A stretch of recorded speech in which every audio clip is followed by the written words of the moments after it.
somewhere east of Omaha, 2022. It was a beautiful, sunny Saturday morning. Kenny Richardson had 2 more parts of his yard to finish. He was sweating in his t-shirt, but he was smiling broadly. He loved the look of his gorgeous dark green lawn, especially after mowing it. Although he could well have afforded to buy a garden tractor, he liked the smooth surface the non-self-propelled mower provided much better. He grumbled when he saw an Apex courier truck pull up to his curb. His wife, Callie, had gone grocery shopping, which meant he'd have to interrupt his haircut long enough to sign for the package or envelope the courier had brought. He hated to stop mowing without finishing. "Man, that's some impressive grass you got there," the delivery guy said as Kenny approached him. "Yeah, all premium blue. None of that mix of shit everyone's pushing. I don't mind the rye part, but I hate thin leaf fescue. Fescue is the damn cousin of creeping weed," Kenny said. "What have you got for me?" "Well, it's actually for your wife, but you can sign for it if you show me some ID," the delivery man said. Kenny pulled a driver's license out of his shorts pocket. The courier took a picture of it, thanked him, and handed Kenny an envelope.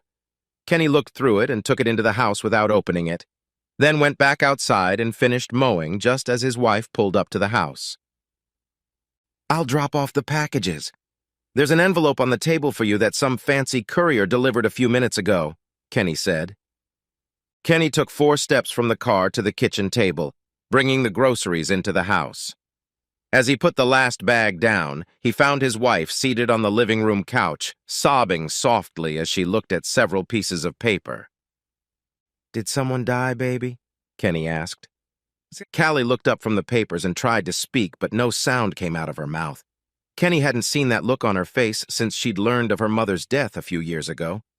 He sat down next to her on the couch, wrapped his arms around her body, and hugged her tightly. They sat like that for several minutes until Callie's tears finally subsided. "Ian Ross died yesterday," Callie whispered softly. Kenny knew his wife had been close to her former boss, but he was surprised at the extent of her grief. They had worked closely together for about 10 years, but hadn't seen each other since Kenny and Callie had moved to Charlotte, North Carolina from Phoenix, Arizona about 10 years ago. Kenny knew he probably wasn't the most sensitive person in the world, but this level of grief for a former employer seemed excessive. Kenny quickly recalled how Callie had worked for Ian. She had always thought of him as an impeccable gentleman and a wonderful mentor.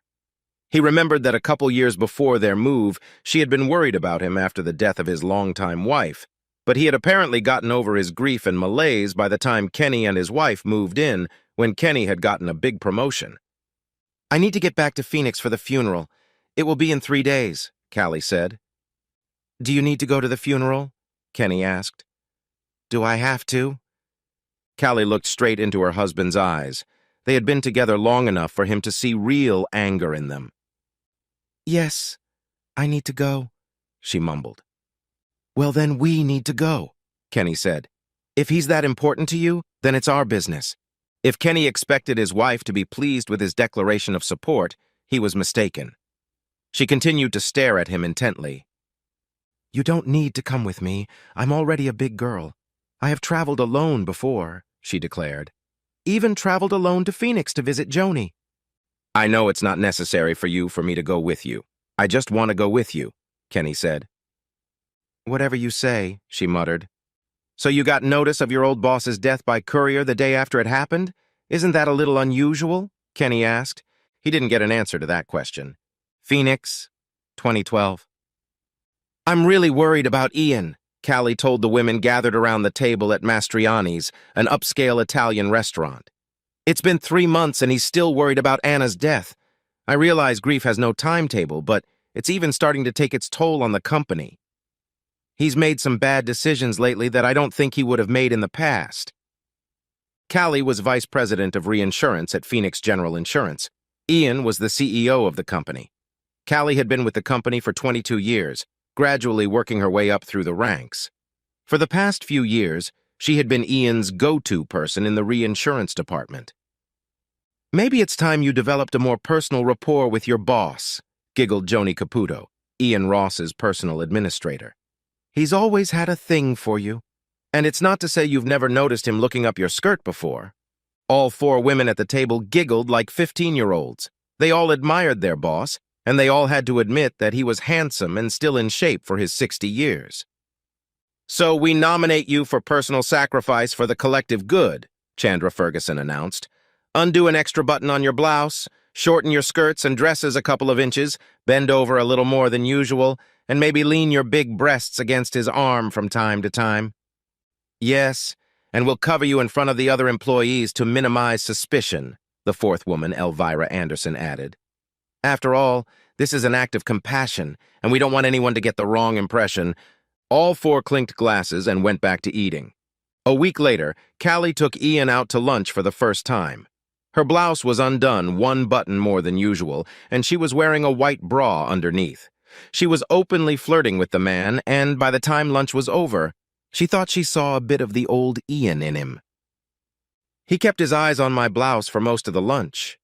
At one point, he reached out and grasped my shoulder. Yeah, he'll be the old Ian again soon," Callie told the other women at lunch a few days later. "I don't think it'll be more than a month at the earliest." "Men are really very simple," Joni laughed. "A glimmer of bust, maybe a peek under the skirt, more exposure of the legs. Anything is better than a visit to the doctor for whatever is ailing them." All four women smiled and nodded. This time, Ian invited Kelly to lunch the following Tuesday. She was wearing a tight silk dark green dress, and as she left for lunch, 2 extra buttons at the top were undone, and 2 more at the bottom. The dark green frilly bra was clearly visible, as was the top of her stockings when she bent over at just the right angle. "Oh, you look hot, baby," Elvira said quietly as Callie walked past her desk on her way to the elevator. Callie winked at her as she walked by, followed by Ian. Elvira smiled as Ian reached out and gently patted Callie's butt, following her into the elevator. She smiled back at him. The following week, Ian took Callie out to lunch once more and then to dinner. Leaving for work the following Thursday, Callie carried an overnight bag and a bag of clothes to the car. Her husband always left for work before she did, and she knew she could stash the clothes in the trunk of her car until a more convenient time to bring them into the house. She thought about her husband for the first time, planning to help her boss through his grief and depression. Callie had no doubt that she treasures her husband, Kenny, very much. He is her soulmate, a wonderful husband and father. They met during their freshman year at Arizona State University and married a year after graduation. Kenny is a CPA and makes a good living. Together with him, Callie raises 2 children, goes on vacations, and plans to grow old together in due time. Callie knew that Kenny trusted her completely, and that would play a huge part in her plan to help Ian. Kenny wouldn't stick his nose where it didn't belong, and Callie knows she's smart enough to keep her relationship with Ian separate from her life with her husband. Ian knew Callie was married, which is why he had to invite her to a restaurant in a remote location. In his corner of the world, more than enough establishments catering to people of his income level and wanting privacy. They had a very nice dinner and had a wonderful conversation. Back on his game, Ian was handsome and charming, both chivalrous and slightly naughty, and Callie knew for a fact that her boss was leading her to his bedroom. She eagerly followed him. Ian looks as trim without clothes as he does in them, especially for a 60-year-old man, Callie thought. He seemed to really appreciate her choice of black corset and matching panties as he slowly and sensuously undressed her. Ian had warned Callie that he probably wouldn't last long the first time, as he and his late wife hadn't done it for a long time, but he had taken a small blue pill, so that would be enough for a couple runs. Within 10 minutes, Callie was lying on top of Ian, resting her face against his shoulder and cooing with pleasure. That was delicious, Ian," she purred. "I wouldn't mind spending a few more evenings here." "How about someplace else?" he asked gently. "Maybe somewhere else if that can be arranged," she replied confidently. Callie showered and changed into the clothes she wore to work. She told her husband that she'd be working late and would be home by 9, and she was at least right about the time. For dinner, Kenny ordered pizza. The box with the few remaining slices was in the kitchen, and Kenny was sitting in the living room drinking his 4th beer of the evening when Callie walked in. She walked over to Kenny and gave him a quick kiss on the lips. "Have you eaten? I left you a few slices," Kenny said. "Ordered from Orzo's, had a Greek salad," Callie replied. Yeah, thanks for brushing your teeth. You know how much I hate the taste of feta, he said. You're welcome, she replied, turning away and rolling her eyes. Callie went upstairs to change into comfortable house clothes. Once downstairs, she took her usual spot on the couch across from Kenny's folding chair. Sitting and watching some unnamed NBA game, she admitted to herself that she had enjoyed the evening with Ian immensely, and she didn't feel the least bit guilty. She didn't love her husband any less, and she hadn't taken anything away from him, she concluded. During the week, Ian and Callie alternated long lunches and dinners, changing the days of the week for each time. Each meal ended with sex, once for lunch and twice for dinner. As far as Callie and her 3 accomplices could figure out, no one else had any idea what was going on. Callie didn't get to go on business trips very often, but when the need arose, Ian went with her, although she forgot to inform Kenny of that little detail. Hidden away from prying eyes for 5 days, the couple could, by all accounts, be husband and wife, and in fact, that was how they were registered at the hotel Ian had chosen. The trip actually lasted a couple days longer than necessary. Those 2 days were spent by Ian and Callie enjoying Miami and each other. She found Ian's gruff playfulness endearing, and her feelings for him continued to grow. Though she didn't want to admit it to herself, her mission of compassion was long over. "You're not thinking of leaving Kenny, are you?" Joni asked bluntly, when the group of 4 women were having lunch a couple months later. "It's pretty obvious that the boss has come back to his senses, but things seem to have gotten off between you two." Callie hadn't really voiced the fact that her relationship with Ian had become anything more than compassionate. It seemed to her that if she didn't talk about it, she wasn't cheating. But even if she was, she still didn't feel that her actions were somehow affecting her marriage. "Of course I'm not going to leave, Kenny," she said seriously, as the other 3 women listened intently. "But Ian, well..." Callie had never called her relationship with Ian an affair. Not with other women, not with herself. She'd called it a relationship all the time. She believed that an affair was nothing more than smutty sex, and that what she had with Ian was something more, though not quite up to the love she had for her husband. After a few months of being in a relationship with Ian, Callie never denied him anything. How long their relationship would have lasted, one can only guess.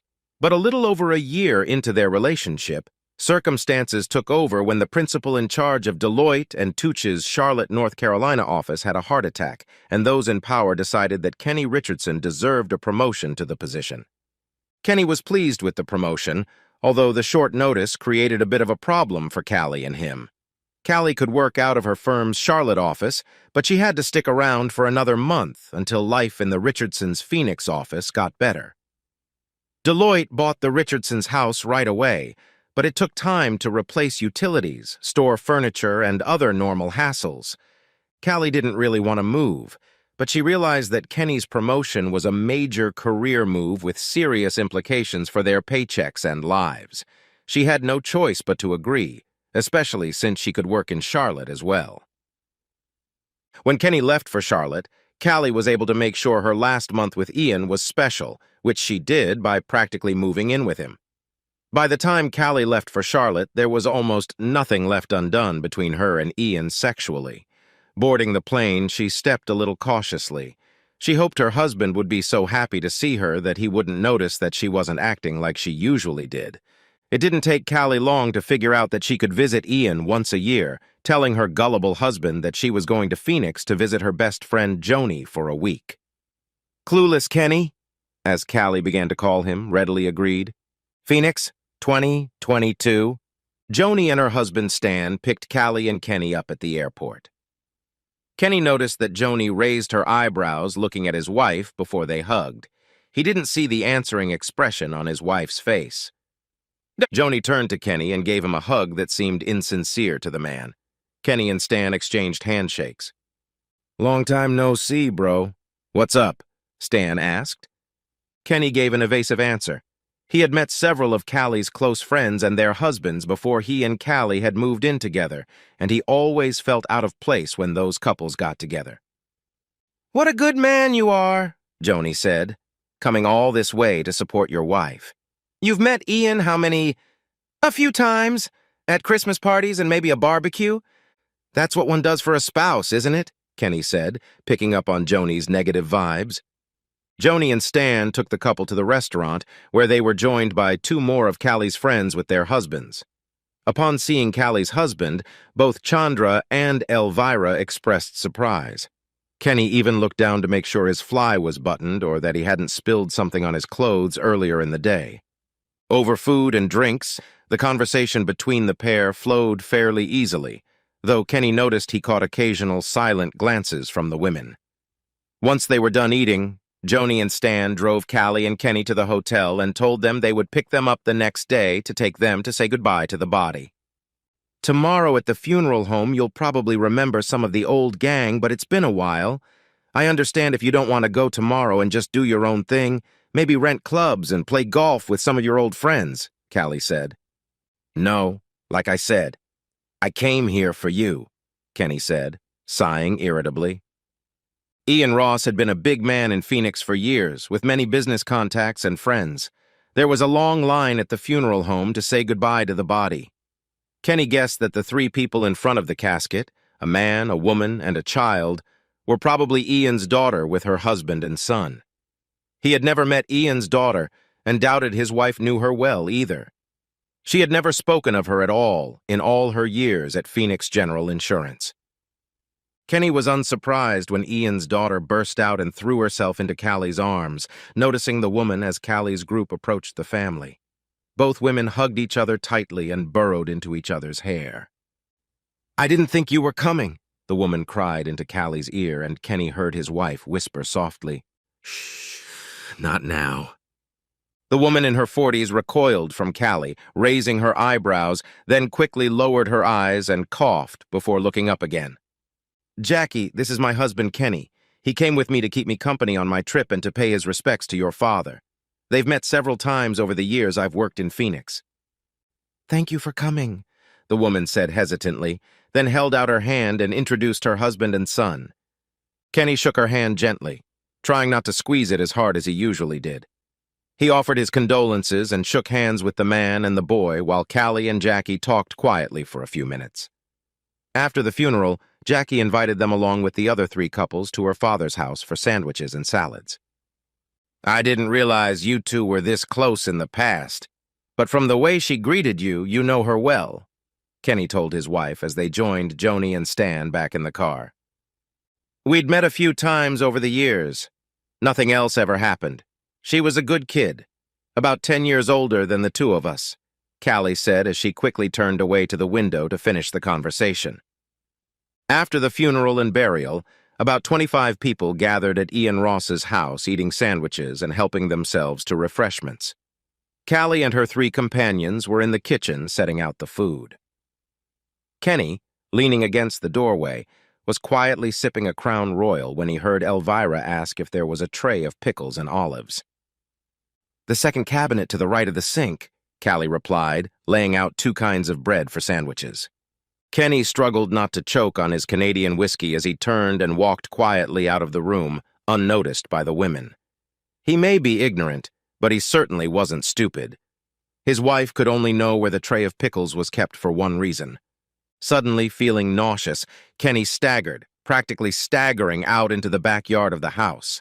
That's where Stan found him 20 minutes later.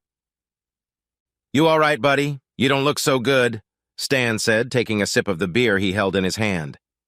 Yeah, I'm fine, Kenny answered quietly. By the way, I want to thank you for all the times you let Callie stay with you when she came to visit. Stan said before he realized he'd been tampered with. No problem. She's never been any trouble. That's what she's good at, said Kenny with a wry smile. Suddenly, I wanted another drink. At some point after lunch, Jackie took Callie by the elbow and led her into her late father's study. Once alone, the younger woman hugged the older woman. I'm so glad to see you, Callie. So glad you came, Jackie chirped. Daddy would be so glad you came. I just didn't expect to see your husband with you. He doesn't know yet, does he? No, he doesn't, Callie replied. I did everything I could to keep him home, but he insisted he had to come with me. Men, you have to love them because you can't kill them. Both women laughed heartily. I know your husband will never understand this, but you helped Daddy a lot after Mom died. He was lost, and then you were so good together for so many years, Jackie said. I realize you had to leave with Kenny, but Daddy missed you so much. He never had a steady woman after you left. He lived for the weeks you came home. They were always wonderful weeks, Callie said sadly. No one noticed that Kenny was quiet on the way to the hotel, and then the next morning when Joni and Stan took Kenny and Callie to breakfast before their flight back to Charlotte. In fact, Callie just didn't notice that her husband had changed in any way until the plane was halfway home. You're kind of quiet. Is everything okay? She asked. Not even close to okay, but I'm sure you don't want to find that out somewhere over Oklahoma, do you? Charlotte, 2022. Callie blushed thickly and turned away from her husband as her brain began to cycle through her options for answers. She soon realized that the answers would have to wait until she got home. They got into their car before Callie tried to figure out exactly what her husband knew. I don't know what Stan told you, but it's not true, Callie stated. Stan didn't tell me anything. You did, Kenny said. Me? What are you talking about? The woman exclaimed, showing genuine confusion and more than a hint of anger. You and your friends were in Ross's kitchen preparing a meal when someone asked where the tray of pickles was, and you didn't even hesitate. It's hardly a wild coincidence, baby, Kenny growled. I may be ignorant, but I'm not stupid. So later, when I thanked Stan for putting up with you during your visits, he didn't know what I was talking about, even though he did a pretty good job of bluffing for you. So, the only question is how long this affair lasted before we moved, and it turned into a weekly free pass for you for the last 10 years. Kenny was busy keeping his eyes on the road, so he didn't notice the sour expression on his wife's face. However, she was a smart woman and quickly joined the fray, so to speak. It wasn't an affair, Kenny. I'd call it a relationship. It was compassion, baby. 3 months after his wife died, Ian got really sick, and I felt I had to do something to bring him back to the real world. Yes, I developed some feelings for him. He was a really great guy, but it wasn't love like you and me. Most of all, I tried to show him that he still had something to offer, and giving him hugs and intimacy and support, Callie said. What? Say that again? Kenny yelled. You didn't have an affair because you slept with him out of compassion? What was I, born yesterday? If you feel sorry for the guy, buy him a goddamn escort or a golden retriever. By my count, you slept with him for over a year and then went back and gave him a week of intense sex every year after we moved. By any other calculation than yours, you were a goddamn whore. No, I didn't love him the way I love you, she screamed. You slept with him for over a year, and you only stopped because we moved, he said. What is that but cheating? And then you lied to me by spending a week in his bed every year as a married couple. You know where everything is in his house. I assume Joni, Chandra, and Elvira know about it, as well as their husbands, and probably Ian's daughter and her family, judging by the way that one greeted you when we arrived. I thought that was a bit much for someone who was just a crony. Compassion? You weren't very compassionate towards me, your husband, when you were having fun with him, were you? No, it wasn't like that, she objected. He needed it so badly. He needed someone. He needed me. And I was there for him, proud to have helped him. Even in the darkness of the car, Kenny could feel the smugness oozing from his wife. He knew, just knew, that she thought she was so much smarter than her husband because she'd been able to keep her infidelity a secret for so long. Kenny only had to keep his secret for a week. On the second Monday, Callie received the divorce papers, and when she got home from work that evening, she was caught by the bailiff. Kenny, thanks for not handing me the papers at work, but we're not getting divorced over something that happened 10 years ago, Callie snorted. Oh, so you don't think that this week's fun over the last 10 years counts as cheating? Kenny snickered. He's dead, Kenny, Callie said. You didn't know anything until a couple days ago. I didn't take anything from you if you didn't even know about it. Kenny sighed. He'd had a whole week to think about it, and he'd mentally calculated what approach Callie would take. Let me save you some time, Cal. It was just sex. It meant nothing to you. I need to let it go because it's all about my bruised and battered ego." "That's it?" he said. Callie lowered her eyes to the floor. She hadn't expected Kenny to be so carefree, at least in words. She realized from the look in his eyes that he wasn't at all as carefree as he seemed. "I'm sorry I hurt you. I didn't want you to find out," Callie said. He was dead inside, depressed, maybe even close to suicide. It was all to bring him out of his dire straits after his wife's death. We'd meet, we'd have lunch, we'd have dinner. The closer we got, the more he came out of his shell. Sex became a natural extension of our friendship, our closeness to each other. It was compassionate sex, nothing more. A whole year of compassionate sex? Sounds like an affair to me. Sneaking around for a week once a year? Sounds like an affair to me, Kenny said. "It was a mistake!" she shrieked. "No, a mistake could have been a one-time affair. What you had was an affair, a full-blown affair," he replied. "If it wasn't an affair, then why did you keep going to him?" Callie's mouth opened and closed twice, but no sound came out. She cleared her throat.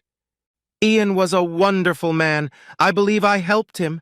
I loved spending time with him. It wasn't just the sex," she said. "Great men don't sleep with other men's wives, even if they're depressed. He knew you were married. He could have turned you down," Kenny said. "How could you even think what you were doing was acceptable? You were a married woman. What you gave him, you took from me. The intimacy you gave him was mine. You promised me. Only to me.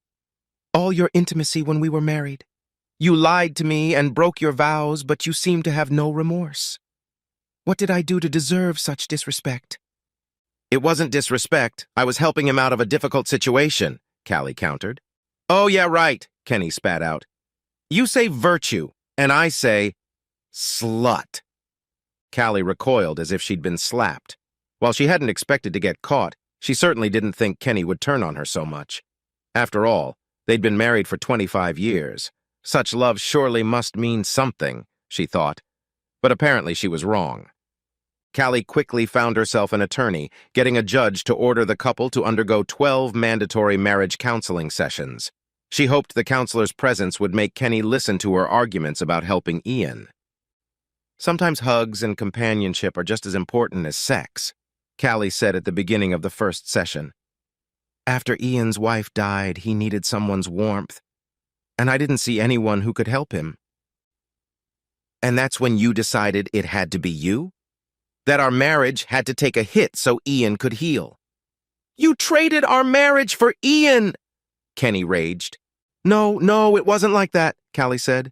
"He was devastated. I was just being a good friend." "You're my wife. Comforting a friend by spreading your legs is forbidden from my point of view. You should have refused, too, as a good wife," he said.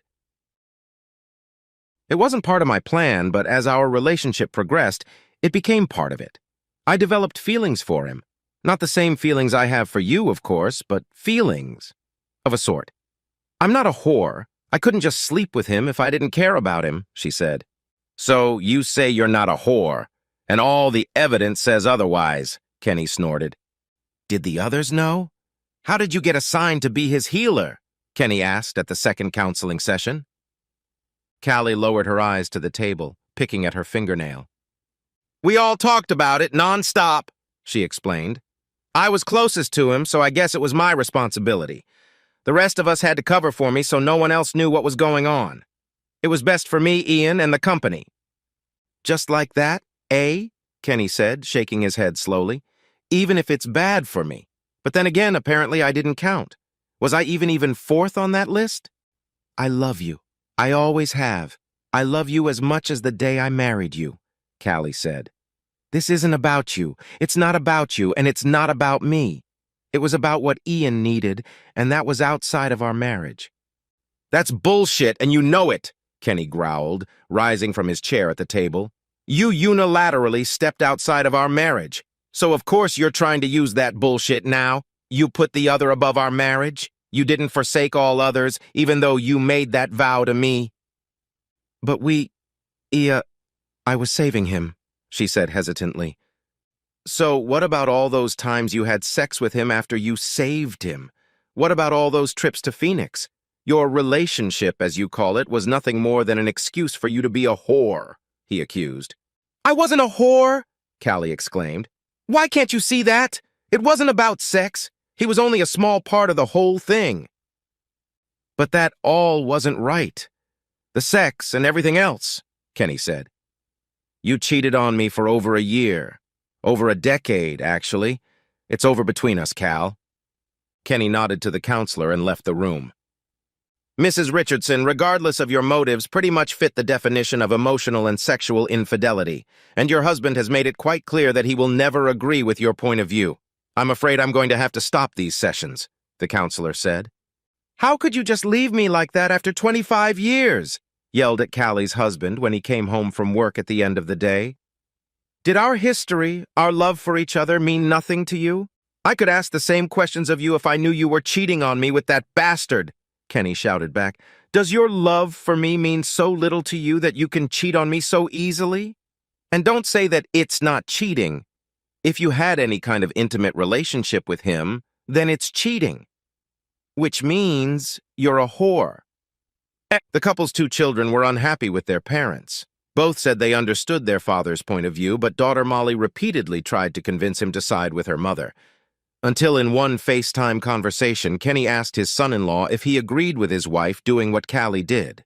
Molly and Daniel didn't really discuss Callie's cheating, figuring that the other would support their feelings. No way, Dad, the son-in-law declared. If my wife tries that shit with another man, she'll have her ass out of this house in a second. Daniel, exclaimed a shocked Molly. What, Molly? He replied. Even before we got married, we discussed infidelity, emotional and otherwise. She cheated, Moll. End of story. And you're doing this crap. And every time you defend what she did to your father, I worry about us, Molly. No, Daniel, I would never, do that to you, Molly said. Yeah, and your father never thought your mother could do that to him either, Daniel said. The couple's son, Jerry, made no secret of the fact that he was upset with his mother. The first thing he did after Kenny told him about the divorce was to call his mother and cuss at her for several long minutes. Damn it, Mom! How could you do this to Daddy and to us? You're destroying the family, Jerry said. It's not like your father said, Callie tried to argue. It's not just about sex. I helped someone. Whether you helped someone or not, you slept with someone other than Dad, didn't you? Jerry asked. Jerry noted to himself how loud the silence on the phone was getting. It lasted a few seconds before he heard his mother disconnect. Kenny and Callie continued to live in their house together, but slept in separate bedrooms, and the divorce was slowly moving forward. Callie and her attorney were questioning everything to slow down the process. She was sure that eventually her husband would see things from her point of view, or at least love her enough to see things from her point of view, and they would continue to live as a married couple. However, as time went on, Kenny began to talk to her less and less often, and it kept her down. Remember how we always talked about traveling the world and having adventures together as we got older? Callie asked one evening as they sat in the living room watching TV. Are you really going to give that up for a lonely life in a small apartment, sitting alone, just because of something that was 10 years ago and didn't affect your life in any way? If you hadn't found out about it through my obvious carelessness, we wouldn't be divorced and we'd still be planning our trips. Why can't you come down to earth so we can take the first option and grow old together? Why couldn't you have thought of that before having an affair? Why do I have to eat shit because you spread your legs? Kenny asked. A month later, Kenny got a call from Joni. He was surprised by it, but knew she was calling in an attempt to get him to reconsider his decision to divorce her best friend. She loves you, Kenny. You know she does, Joni said. Her relationship with Ian was to help him. He was so depressed. If he needed help so badly, why didn't you or Chandra or Elvira help him? Why Callie? He asked. Damn it. Why hadn't he gone to a therapist? The silence on the line told Kenny that Joni was trying to think of an acceptable answer. After a 10-second pause, she finally answered. She was the closest thing to him. Personally, we all knew that. She stepped in and did what had to be done. Joni said.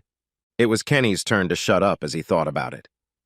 Tell me, Joni, would you trust Callie to be alone with Stan for a few days? He asked quietly. Of course I would. She's my best friend. She would never harass Stan, she replied confidently. You and she keep telling me that she loves me, but that hasn't stopped her from cheating on me, her husband. If she could cheat on me, why couldn't she cheat on you, or anyone else? Again, it was Joni's turn to be silent. Damn it, she finally muttered. Thanks for listening. Charlotte, 2023. Kenny was amazed that Callie never seemed to realize the depth of her transgression in front of him. Even as she begged her husband to drop the divorce, she continued to insist that her act for Ian was a good thing and didn't affect her marriage to Kenny. If you hadn't found out, we'd still be married. Would still be in the Garden of Eden, she remarked during their last meeting before their divorce. Phoenix, 2023. After the divorce, Callie returned to the company office. Living alone in an apartment, she didn't feel the need to spend money on a house. Once in a while, she would get together with 3 old girlfriends, but rarely received invitations to spend time with any of them at their house. Never again did she feel as connected to her friends as she had before the move, before the divorce. She still couldn't understand why Kenny didn't see her relationship with Ian as anything but cheating. I didn't take anything away from him. What could it hurt? She often asked her friends.